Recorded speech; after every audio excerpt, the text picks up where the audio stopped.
gente. Muito bem. Vamos iniciar, então, em nome do Pai, e do Filho, e do Espírito Santo. Amém. Amém. Ave Maria, cheia de graças, o Senhor é convosco. Bendita sois vós entre as mulheres, e bendito é o fruto do vosso ventre, Jesus. Santa Maria, Mãe de Deus, rogai por nós, pecadores, agora e na hora de nossa morte. Amém. Amém. Nossa Senhora da Conceição, rogai por nós. Rogai por nós. Sagrada Família, Jesus, Maria e José, minha família. Deus com vossa é. Estamos unidos em nome do Pai, do Filho e do Espírito Santo. Amém. Amém. Amém. Meus queridos irmãos, então nós chegamos então no nosso último encontro da nossa disciplina sobre sacramentos. E hoje nós vamos começar um pouquinho, estudar um pouco sobre o sacramento do matrimônio. Como sim, os 7 sacramentos que o próprio Cristo instituiu, santificou e confiou aos seus apóstolos para que então pudesse, por meio dos sacramentos, comunicar, dispensar a sua graça. Lembremos lá no início, todo sacramento é uma ação salvífica do Cristo.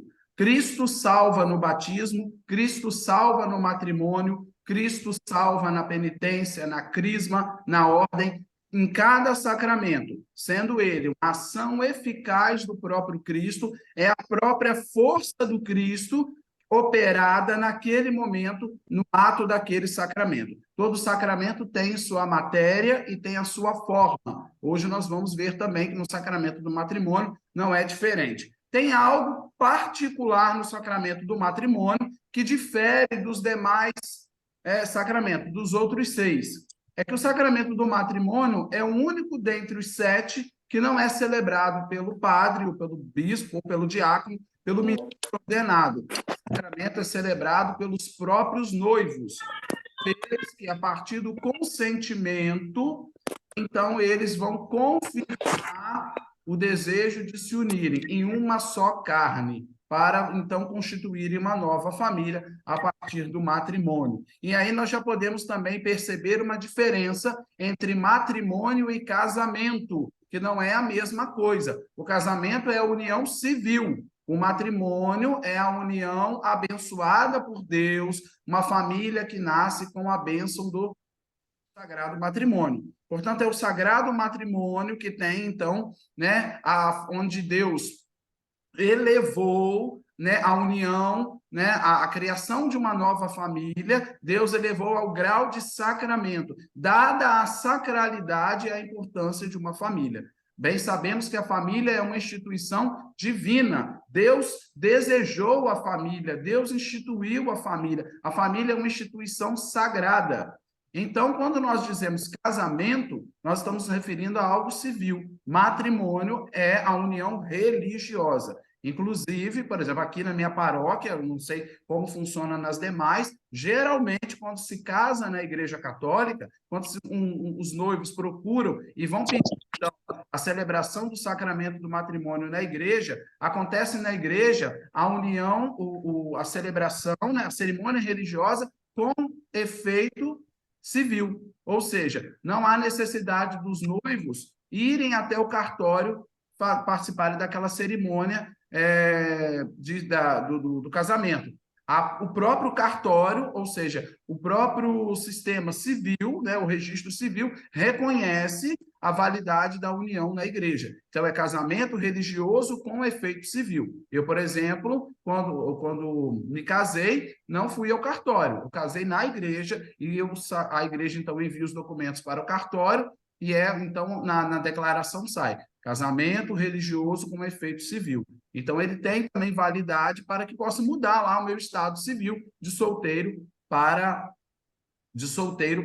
casado. Então, vamos ao sacramento do matrimônio. O que é o sacramento do matrimônio? Para falarmos sobre o sacramento do matrimônio, é preciso, de fato, percebermos qual é o pano de fundo, qual é a essência que leva, de fato, um homem e uma mulher se unirem, tomarem, então, depois de um tempo de namoro, de conhecimento, de maturidade, de discernimento, tomarem, então, a decisão de buscar santificar esta união, ao ponto de que já não serão mais dois, mas uma só carne. Eis que o homem deixará, né, sua casa, se unirá à sua esposa, à sua mulher, eles já não serão mais duas carnes, serão apenas uma só carne, um só coração, uma só alma, e então eles constituirão uma nova família. Isso parte do amor conjugal, o amor entre os cônjuges, que é a base, que é o pano de fundo de todo o sacramento do matrimônio. Como o próprio Jesus, então, inclusive, é um dos textos que o rito do matrimônio nos sugere, para que os noivos, né, inclusive, podem até escolher qual evangelho que ele pode escolher, qual evangelho que ele quer que seja proclamado na celebração do seu matrimônio.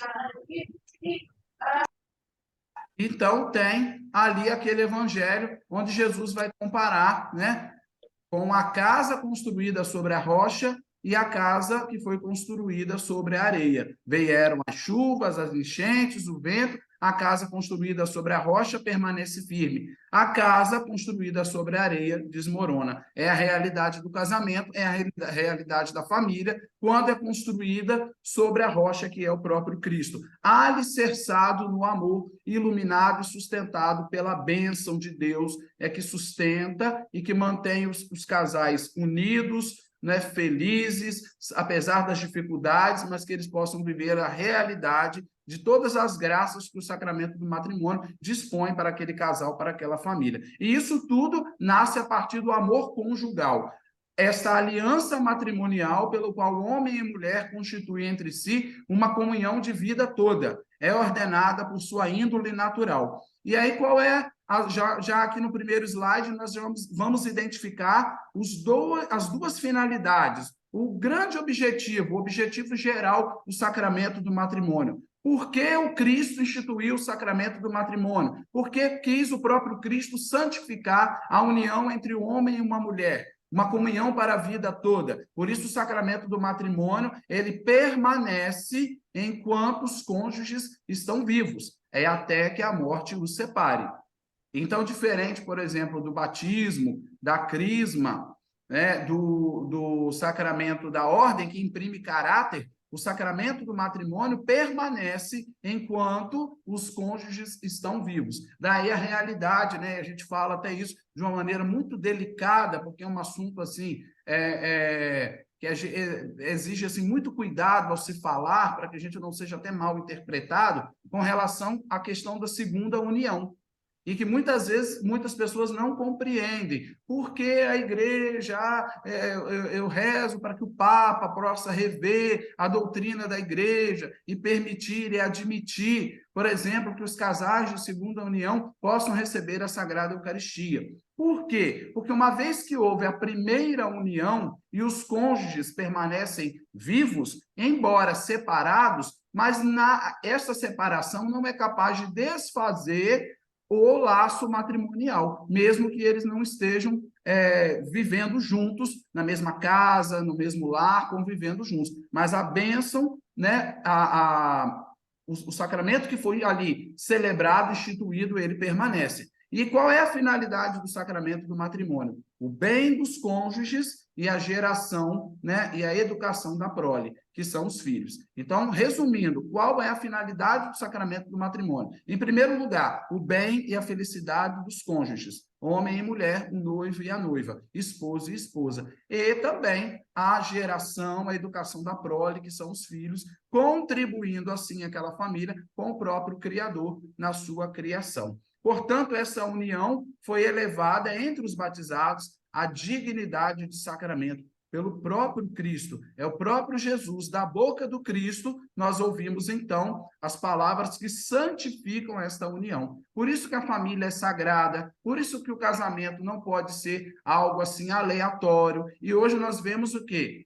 Ainda há pouco assisti aqui nas minhas redes sociais, acompanhava uma pequena palestra do professor Felipe Aquino, onde nos alertava que o Papa João Paulo II, já desde 1979, já nos exortava, a família permanece sendo ameaçada. Se em 1979, né, há mais de 40 anos, Papa João Paulo II, hoje santo, já nos falava sobre essa ameaça que sofre a família, quanto mais hoje nos nossos dias. A família é o primeiro alvo, né? A família é que recebe os dardos inflamados do inimigo, da sociedade, que querem derrubar a família, que querem tirar da família esse valor sagrado, banalizar a família. Então, isso é uma coisa assim, é até delicado a gente falar sobre isso, mas a gente, enquanto igreja, não pode fugir daquilo que a doutrina nos ensina. Uma família constituída pela união de um homem e de uma mulher. Essa união, essa unidade, essa comunhão, que nós chamamos de amor conjugal, o próprio Cristo elevou à dignidade de sacramento. Deus, que é amor, criou o homem por amor e o chamou a amar. Criando o homem e a mulher, chamou-os ao matrimônio, a uma íntima comunhão de vida, de amor entre si. Assim, eles não são mais dois, mas uma só carne. Mateus, Evangelho segundo São Mateus, capítulo 19, versículo 6. Ao abençoá-los, Deus disse: sede fecundos e prolíficos, ou seja, né, crescei e multiplicai. Lá, Gênesis, essa passagem, Gênesis, capítulo 1, versículo 28. Então, o matrimônio, ele sempre esteve nos desígnios de Deus. A Sagrada Escritura, ela vai abrir, né, a história da criação com, né, a história de um homem que se une a uma mulher, né, criado à imagem e semelhança de Deus. Então, e vai fechar as Sagradas Escrituras com a visão das núpcias do Cordeiro. Veja, meus irmãos, como está presente na própria Sagrada Escritura. O livro do Gênesis, o primeiro livro da Sagrada Escritura, embora não tenha sido o primeiro livro a ser escrito na Bíblia, mas Gênesis, que nos traz a narrativa literária da criação, traz a figura de um homem e de uma mulher, a união entre um homem e uma mulher, e fecha justamente lá no Apocalipse com a imagem, aquela imagem então escatológica das núpcias do Cordeiro. Cristo é o esposo que vem buscar a esposa para então neste casamento, nesta união, possamos então ser conduzidos. Quem é a noiva de Cristo? Somos nós, a igreja, os batizados, os ungidos, os consagrados, para que, então, unidos a Cristo, neste casamento, possamos, então, adentrar o grande salão de festas, podemos dizer assim, que é a cidade do alto, que é a Jerusalém Celeste. A Bíblia abre com a união de um homem e uma mulher, e fecha com a imagem das núpcias. Núpcias é casamento, né? O casamento do Cordeiro, o Cordeiro imolado que vem buscar a sua esposa. A Escritura, de um extremo ao outro, fala do casamento, do seu mistério, da sua instituição, no sentido de que lhe foi dado por Deus, de sua origem e do seu fim como objetivo, e as suas diversas realizações ao longo da história da salvação, das dificuldades provenientes do pecado e da renovação do Senhor, da nova aliança entre Cristo e a igreja. O casamento hoje, a união entre um homem e uma mulher, é algo tão sagrado, não é? Que o próprio Cristo deu essa dignidade nessa roupagem de sacramento, que é comparado por São Paulo apóstolo à união entre Cristo e a igreja. Esposo, amai vossas esposas, como Cristo amou a igreja e se entregou por ela. Veja, meus irmãos, a responsabilidade, né? A sacralidade, a importância de um casamento, de um matrimônio, de uma união santificada por Deus entre um homem e uma mulher. Eu, como esposo, eu, como pai de família, eu devo amar a minha esposa com o mesmo amor que Cristo amou e se entregou pela sua igreja. A união entre um homem e uma mulher é algo tão santo, tão sagrado, tão especial aos olhos de Deus, que o próprio apóstolo São Paulo compara ao amor entre Cristo e a igreja, entre o casamento de Cristo e a igreja. Por isso, a união matrimonial, segundo o originário desígnio divino, ele é indissolúvel, como afirma Cristo. Não separe o homem aquilo que Deus uniu. O que Deus uniu, o homem não separe. Então, estarão unidos, casados, até que a morte os separe. Então, infelizmente acontece, né? A Igreja Católica, por exemplo, ela não admite o divórcio. Lembremos daquela passagem do Evangelho, né? Onde perguntam a Jesus, né, se ele era a favor do divórcio. E aí ele diz, olha, lá atrás Moisés permitiu, né? Moisés admitiu sobre o divórcio, mas por causa da dureza dos vossos corações. Não separe, pois, o homem aquilo que Deus uniu. Essa passagem está, né, no capítulo 10º do Evangelho de São Marcos. Não separe o homem aquilo que Deus uniu. Então, uma vez tendo recebido validamente o sacramento do matrimônio, permanecem eles casados perante a igreja. Por isso que os casais de segunda união, eu falo isso com todo cuidado, com toda caridade, porque isso é uma coisa muito delicada de se falar, não é? Mas eu não quero fugir da doutrina e não quero aqui também ser excludente, quero iluminar toda essa realidade a partir do magistério da igreja. Por que os casais de segunda união não podem receber o sacramento da comunhão? Porque eles, tendo, então, admitido uma nova união, caracteriza, então, né, uma ferida à primeira união. Estão ferindo o sacramento do matrimônio. Só pela separação em si, não os impediria de aproximar, por exemplo, da Eucaristia, da mesa do altar. Mas uma vez que eles, então, vivem um novo relacionamento, seja um namoro ou até vão morar com uma outra pessoa, então, estando ainda casados, perante a igreja sempre vai olhar para aquele sacramento, que ainda permanece válido, uma vez que ambos, né, os cônjuges estão vivos. Agora, uma coisa que também muitas pessoas fazem confusão. Casa e tal, se não der certo, depois procura a igreja, pede o padre para anular. Prestemos bastante atenção. Não existe anulação de matrimônio. O matrimônio é indissolúvel. O que acontece é a nulidade matrimonial. Uma coisa é eu anular, outra coisa é eu provar que ele nunca existiu. Então, precisa ficar muito claro isso. Não se anula um matrimônio, prova-se que ele de fato nunca existiu. Aí, então, quando a igreja tem certeza e razões para declarar que uma união matrimonial não foi válida, apesar da celebração, a noiva entrou com vestido, e o noivo entrou e teve a celebração, o padre deu a bênção, assinou, deu a bênção das alianças, fez tudo conforme, né, manda o figurino. Mas havia ali, dentro do contexto, né, e não dá para aqui a gente trabalhar, porque são inúmeras as situações, existe uma lista com várias situações que podem levar, né, um dos dois, se for o caso, a abrir um processo e pedir, então, à igreja uma revisão se de fato aquela união foi válida. Aí são diversas as realidades, às vezes uma informação que foi omitida, que é importante, não é? Dada, às vezes, a impotência de um dos dois, do noivo ou da noiva, não é? Dada que também a segunda finalidade do matrimônio é a prole, é a criação dos filhos. Então, às vezes, a pessoa já era casada, escondeu essa informação. Então, tem uma série de coisas. Por exemplo, a última vez aqui em Italva, que eu tive a oportunidade de dar uma palestra no curso de noivos, dentro da pastoral familiar, um dos noivos, né, dos casais que faziam o curso, o rapaz não era batizado. Então, eu falei, se um dos dois não for batizado, o sacramento do matrimônio não é válido, porque não se pode receber nenhum dos outros sacramentos se um dos dois ainda não é batizado. Não posso receber nenhum sacramento se eu não sou batizado. O batismo é o primeiro, é a porta de entrada. É a porta de entrada no Espírito. É a porta de entrada na minha vida cristã, na minha participação na minha vida divina, na minha relação com Deus, na minha vida cristã.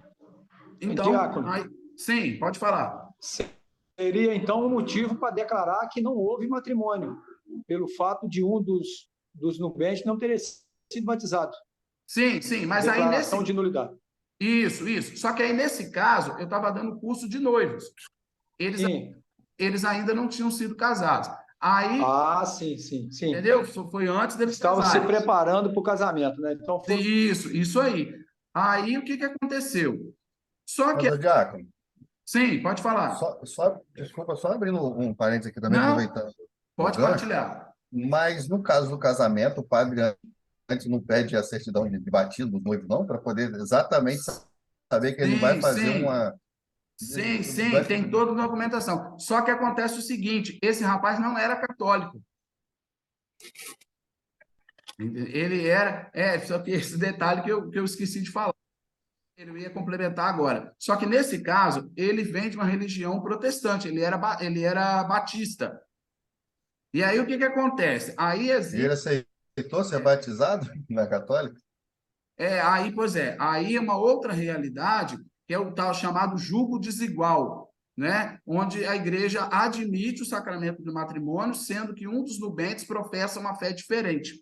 Aí, assim, cada caso é um caso. Só que aí, nesse caso específico, como que a gente resolveu? Eu falei assim, olha, então vamos fazer o seguinte, só que ele já não estava mais frequentando a igreja evangélica, e a esposa estava trazendo ele aos poucos, já estava vindo na missa, ele até participou aqui em Talva com a gente do encontro de catequistas. Então, ele, aos poucos, já foi chegando para a Igreja Católica. Aí eu falei com a noiva, eu falei assim, olha, quem sabe não é uma oportunidade de catequizá-lo e ele passa a participar da igreja com você. Ela achou que ele não iria aceitar, mas, por bem, ele aceitou. Com 15 dias depois, eu celebrei o batizado dele. Aí ele batizou, e aí ele já ficou sem nenhum impedimento para receber o matrimônio. O senhor ia explicar... Desculpa, pode concluir. Não, pode concluir, pode... Não, antes de eu mudar, o senhor ia Sim. falar sobre alguma exceção aí com relação ao batismo por ser de professar fé diferente. Aí depois eu fiquei interessado em entender melhor. Não, eu vou falar mais à frente. Vou falar mais à Ok. frente. Quando o casamento, quando, por exemplo, a noiva é católica e o noivo é evangélico, batista, Assembleia de Deus, presbiteriano. Eu vou falar mais à frente. Nós vamos chegar lá. Mas a igreja ainda assim celebra o matrimônio. Eu vou chegar nessa parte, eu volto a falar com vocês. Vamos lá. Matrimônio na ordem da criação. Quem é o autor do matrimônio? O próprio Deus. A vocação do matrimônio está escrita na própria natureza do homem e da mulher. O casamento não é uma instituição simplesmente humana. Deus, que criou o homem por amor, também o chamou por amor. A vocação fundamental e inata de todo ser humano. Então, pessoal, aqui ficando uma coisa muito clara, nós estamos dentro de um curso de teologia católica. Então, aqui, né, temos a certa maturidade para entender e não sermos mal compreendidos. Falo à luz do catecismo e do magistério da igreja. A Igreja Católica admite o casamento entre homem e mulher. Claro, estamos claros quanto a isso, né? A Igreja Católica não celebrará matrimônio de pessoas do mesmo sexo. Isso jamais. Se isso é admitido na esfera civil, é uma outra realidade. Aqui estamos falando do matrimônio, do sacramento, da união celebrada, a bênção do sacramento, quanto dentro da igreja, no sentido religioso. Tá bom? Não, porque isso aí é uma coisa muito polêmica, porque depois, né?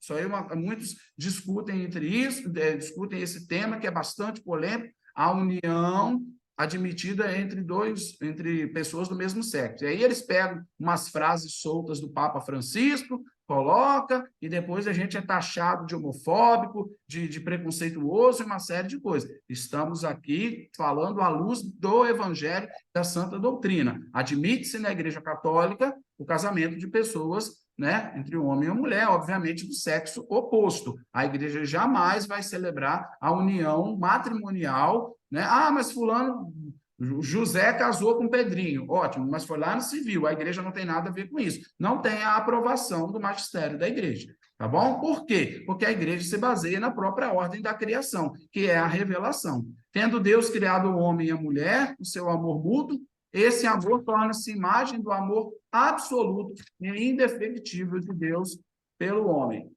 Esse amor é bom, muito bom aos olhos de Deus, Criador, que é amor. 1 João, capítulo 4, versículo 8º e também o versículo 16. Esse amor é abençoado por Deus, é destinado a ser fecundo, realizar-se na obra comum da preservação da criação. Deus abençoou-os, disse, sede fecundos, multiplicai-vos, enchei a terra, submetei-a. Gênesis, capítulo 1, versículo 28.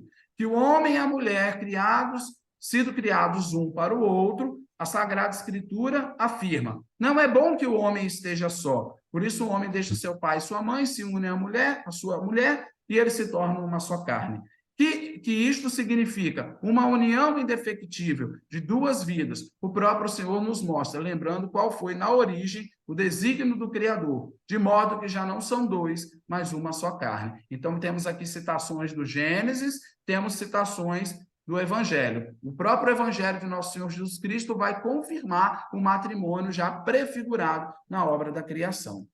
Aqui nós vamos ver também o que nos ensina o Antigo Testamento sobre o matrimônio, né? Deus, sobretudo, vai falando da pedagogia da lei, dos profetas, gradativamente foi amadurecendo essa consciência da unicidade e da indissolubilidade. Essa palavra é central no nosso estudo. Indissolubilidade. Não existe de Igreja Católica. O matrimônio tem o caráter da indissolubilidade, né? Permanece indissolúvel, não se desfaz, ao menos que um dos dois venha a falecer. Essa aliança nupcial de Deus com Israel prepara e prefigura a aliança nova realizada pelo Filho de Deus, Jesus Cristo, com sua esposa e a igreja. Se no Novo Testamento temos a imagem, temos uma referência de casamento entre a imagem do Cristo com a igreja, já no Antigo Testamento também havia essa prefiguração. O próprio Deus, né, que prepara Israel, povo eleito, povo separado, povo ungido,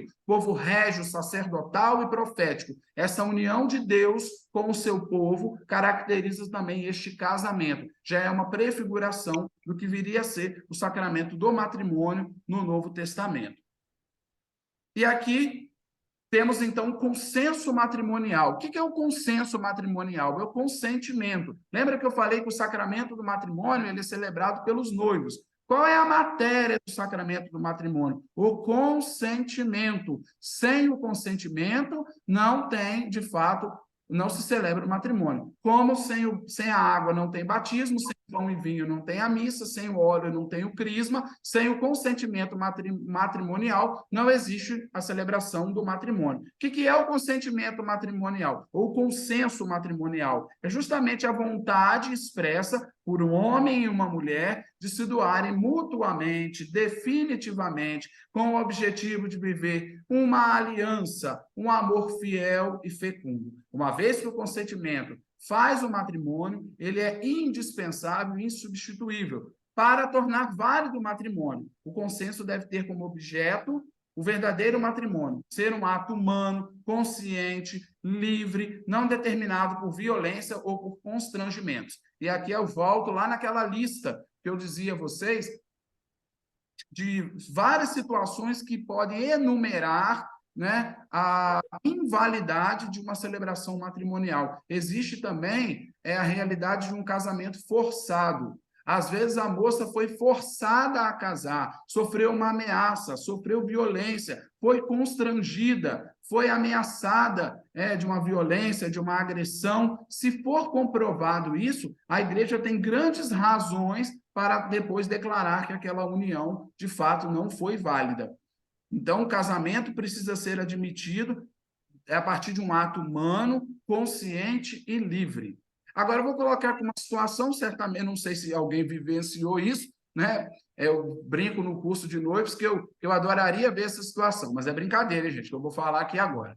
Se, por exemplo, estamos participando de uma celebração do matrimônio. João e Maria estão se casando. João é de livre e espontânea vontade, você aceita Maria como sua esposa? Não. Se ele responder não, eu não estou no casamento que eu fui até hoje, sim. Mas se naquele momento, por algum motivo, eles responderem não, o que o padre, o diácono faz naquele momento? Para o casamento na hora. Em nome do Pai, do Filho e do Espírito Santo, boa noite a todos e de paz o Senhor vos acompanhe. Exatamente. Interrompe. Não tem mais nada a fazer. Você aceita fulano como seu legítimo esposo, na saúde, na doença, no amor, na pobreza, na riqueza, né? Nos prazeres, nas dificuldades da vida? Não, eu não aceito. Não tem conversa. Encerra-se ali, não pode dar continuidade à celebração, porque não houve consenso matrimonial. Então, ali, quando Tem alguém não com o foi microfone expressa aberto aí, Bruno? livremente por parte de ambos a decisão de viverem mutuamente, definitivamente com o objetivo ali deles construírem uma aliança, um amor fiel, encerra essa celebração e está por encerrada a celebração, porque já não tem mais o que fazer ali o consenso. Agora eu vou falar do tema aí, meu irmão, que eu dizia da disparidade de culto, quando um dos dois não é, por exemplo, um é católico, outro é batista, quando há diferença aí do credo.